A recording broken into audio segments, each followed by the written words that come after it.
Mbaaniriza mwenna abalaba vidiyo eno, amanyi agange nze Trevor Online era nga nze n'omuyizi agambibwa okuba nti yeetugidde ku ssomero olunaku olw'eggulo.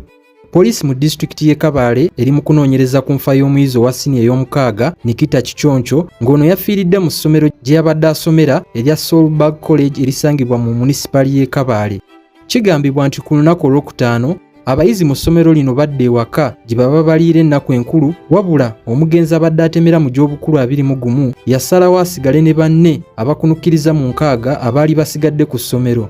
Okusinziira ku mukulu w'essomero Dennis Tusiime, zabadde ssaawa nga 7 abayizi baakubye enduulu oluvannyuma lw'okusanga munnaabwe ng'alengejja ku mulabba munda mu kisulo ky'abawala. Kigambibwa nti Kichoncho yabadde asigadde ne mukwano gwe omu ku ssomero mu kaseera bannaabwe bwe babadde bagenze okusaba.